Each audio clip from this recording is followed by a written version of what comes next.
We are going to sit now for meditation. If you'd like to find a comfortable position for yourself in meditation. Having done the chanting in homage to the Triple Gem, from this moment forth, all of us should do our best to realign our minds with the pathway to Nirvana. Sit in a cross-legged position with your right leg on your left leg, your right hand on your left hand. The index finger of your right hand touching against the thumb of your left hand, with your hands palm upwards on your lap. And close your eyes very gently. Close your eyes as if you were only half closing them, almost as if you were closing your eyes in order to go to sleep. Never squeeze your eyes closed, and make sure there's no pressure around your eyes. Fill your mind with happiness and joy, and suppose that inside your body is empty of all organs and tissues, just an empty space inside yourself. Imagine that inside your body is just a hollow cavity, without any organs or tissues, without any muscles or bones, similar to a hollow pipe inside yourself, a pipe made of glass, a pipe made of crystal. So imagine that inside yourself is just a hollow empty space, like a crystal tube or a diamond tube, clear and bright, transparent inside yourself. We have to anchor the mind that normally wanders around at the center of the body. There is nothing else we need to do. You can anchor your mind at the center of the body by visualizing a mental object there. Or you can just rest your mind at the center of the body without visualizing anything, cultivating mindfulness and self-possession at the center of the body by balancing our sense of relaxedness and alertness at the center of the body the whole of the time. And our job as meditators is simply to observe continuously, to observe without any thoughts in the mind. This is our job as a meditator, without having any questions in our mind. And what will happen once we are able to see a sphere at the center is that within the sphere we will see further spheres, and within the spheres we will start to be able to see bodies within the body, feelings within the feelings, minds within the mind, and mental phenomena inside the mental phenomena, according to all the foundations of mindfulness laid down for us in the Mahasatipatthana Sutta. So we observe continuously. What we find is that the different levels of the Dhamma are nested as spheres within, one inside the other. Each of the spheres of the Dhamma has its own name. The first one is called the Dhammanupassana Satipatthana sphere. After this, we find the sphere of self-discipline, or sila, the sphere of concentration, or samadhi, the sphere of wisdom, or panya, the sphere of liberation, or vimutti, and the sphere of seeing and knowing of liberation, or vimuttiyanatasana, a set comprising a total of 6 spheres. And these 6 spheres are what link between one inner body and the next. Including our physical body, there are a total of 18 inner bodies. Each of the inner bodies is connected to the next by a set of these 6 spheres. Inside the human body, there is the astral body or subtle human body. Inside the astral body is the coarse angelic body.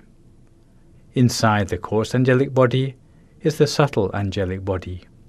Inside the subtle angelic body is the coarse form Brahma body. Inside the coarse form Brahma body is the subtle form Brahma body. Inside the subtle form Brahma body is the coarse formless Brahma body. Inside the coarse formless Brahma body is the subtle formless Brahma body.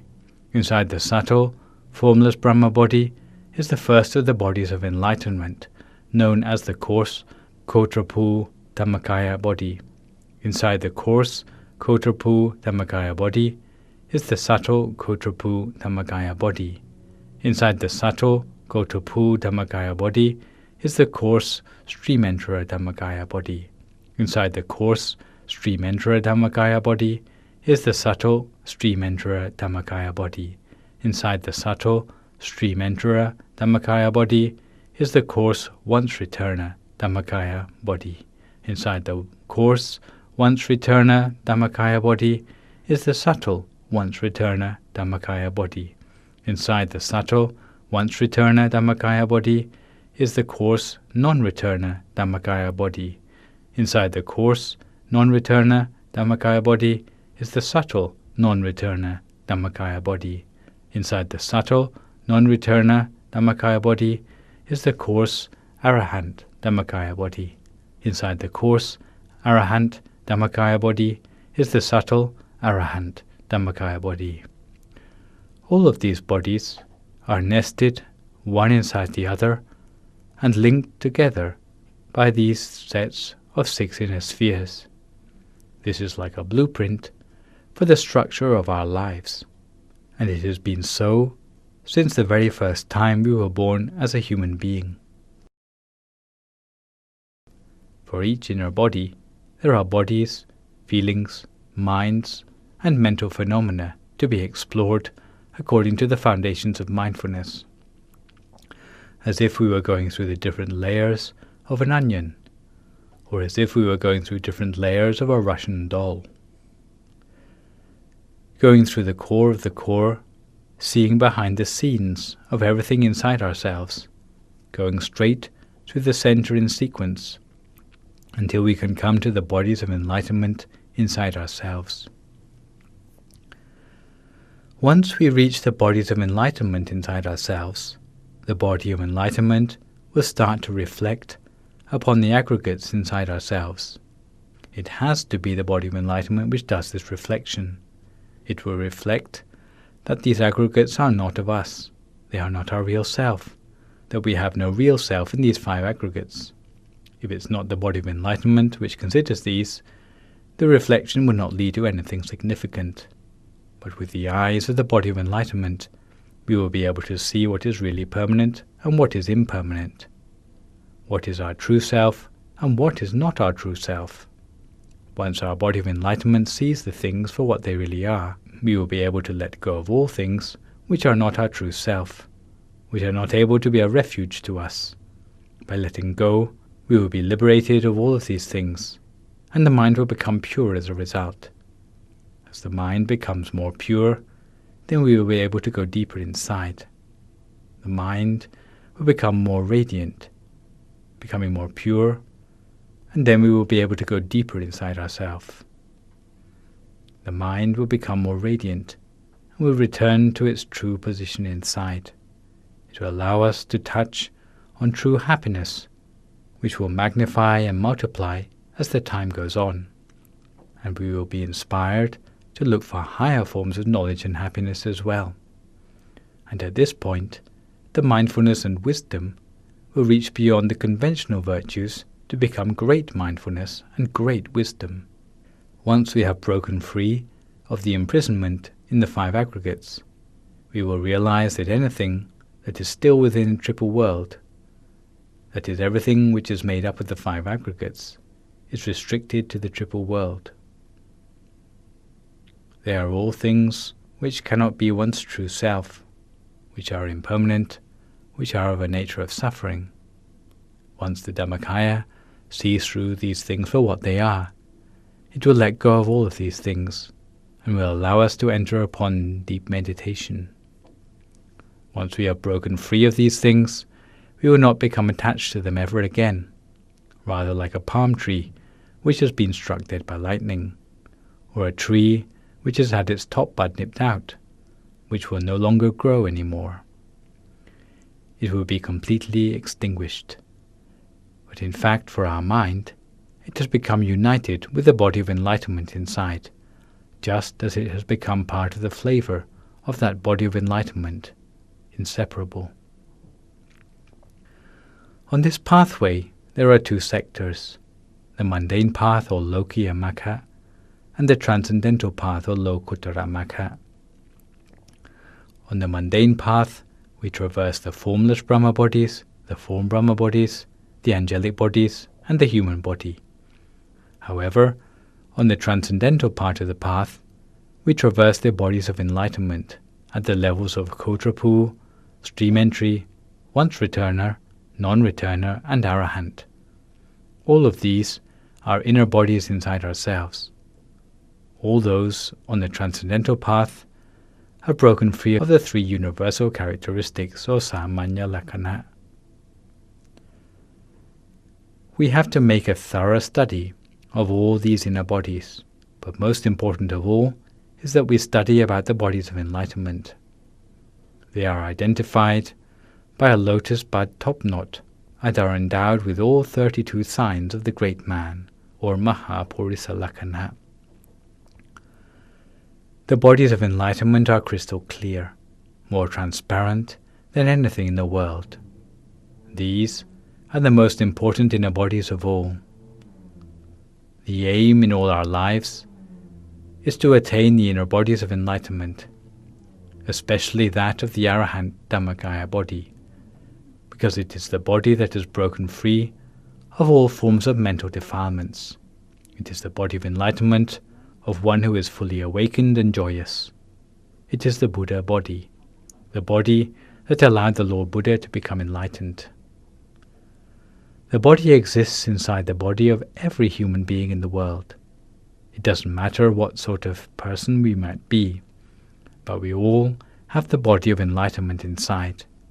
Although people from one country to the next might look different on the outside, distinguished by their own creed or race, but on the inside, once they reach the body of enlightenment, they all look the same.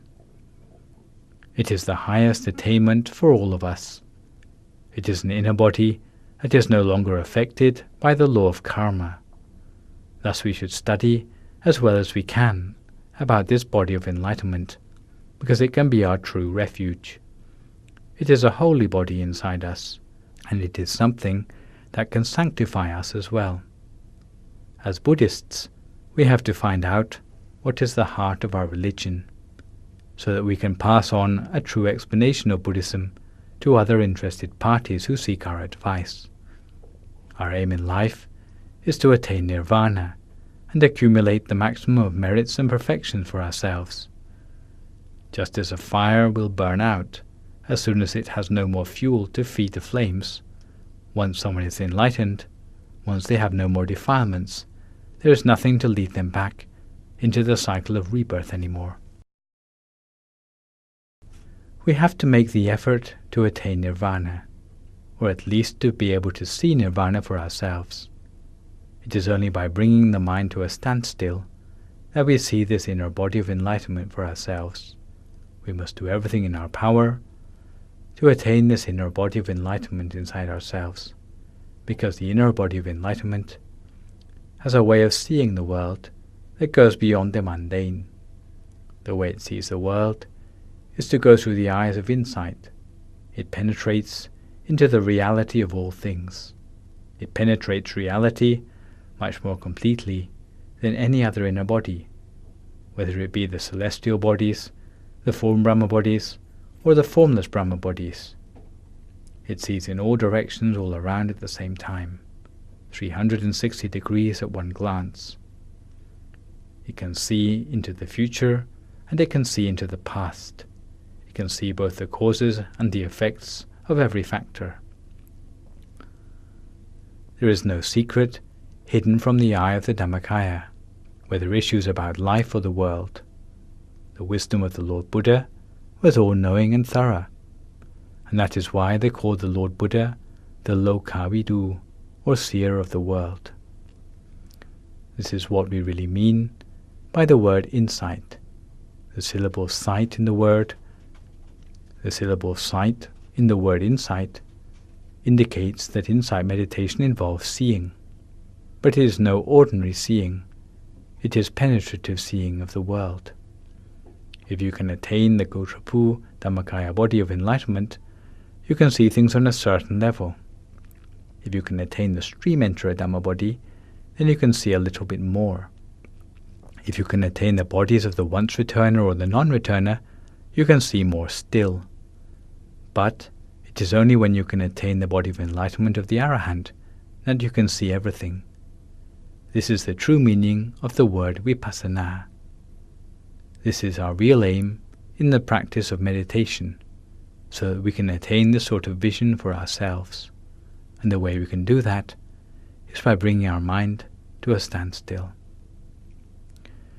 We have to strike a balance and poise for ourselves in meditation, a balance which will occur whenever our mind comes to a standstill. You will know at that time what is the optimum for your mind. This is why we say that the stopping of the mind is the secret of success. Every day we are using up the merit which we have stored up from our past. Every moment of every day we are using up the merit which we have stored up from our past, and we need to replenish our merit to replace the merits from our past that we are burning up. But one way of replenishing the merit that we often forget about is the merit of practicing meditation until our mind can come to a standstill. The great abbot of Wat Bak Nam once taught that to meditate until the mind comes to a standstill, even for an instant of no longer than the flap of an elephant's ear or the flick of a snake's tongue, is a huge merit, more than the building of 10 temples or pavilions, because the merit of building temples, although improving the quality of your rebirth, still leads you back to be reborn in samsara, the cycle of birth, death, and rebirth. The whole of the time, we are using up the merits we have accumulated for ourselves from the past. This is why the accumulation of new merits is so important to us. If we understand this properly, we can steer our lives away from catastrophe and towards success. So, if we cultivate all sorts of merits in the meantime, we will help the mind to come to a standstill. We will be able to find out who we really are. In this connection, there is an account from the time of the Lord Buddha about a group of 30 princes known as the Patavakiya, who were amusing themselves by playing hide and seek in a forest glade between Benares and Uruvela. All of the princes except one had paired themselves off with a princess. The remaining prince had brought along a courtesan instead. As they were playing hide and seek, they had taken off their crown jewels and left them in the safekeeping of the courtesan. When the princes and princesses were busy looking for each other, the courtesan made off with the crown jewels she had been entrusted with, intending to quit her courtesan's trade and never to have to work again for the rest of her life. So she took the crown jewels and ran away from the forest. Now, instead of being a game, the hide-and-seek became a hunt for the courtesan, but no matter how hard they looked, they could never find her any more. However, while they were looking for her, they came across the Lord Buddha in the forest. They asked if he had seen a courtesan carrying jewels passing that way.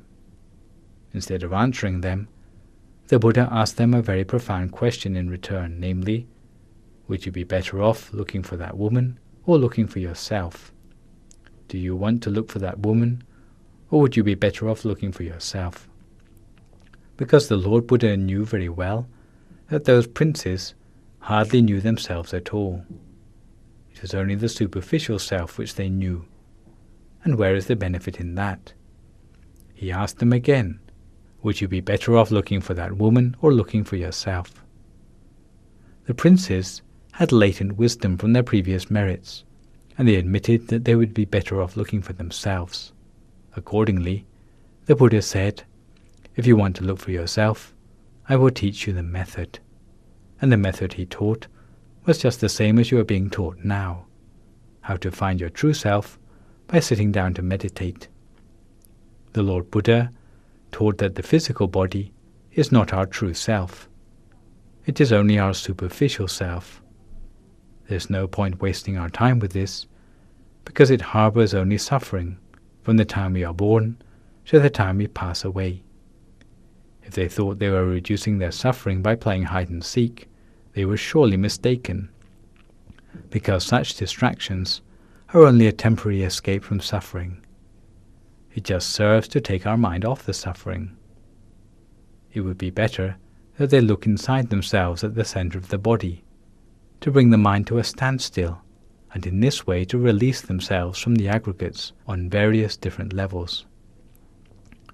As soon as their mind comes to a standstill, they would see their true self inside, and would attain unbridled happiness for themselves. The princes listened to his advice and followed it. They were no longer reckless, and before long, as a result of the Buddha's teaching, all 30 of the Bhattacharya were able to attain their true selves inside, that is, the body of enlightenment of the Arahant, and they became ordained there and then. As for us, the principle is just the same. Our true self is our Dhammakaya inside, or our body of enlightenment. So today, in your meditation, may all of you succeed in attaining the body of enlightenment inside yourself. Now each to their own meditation for a few more moments in silence.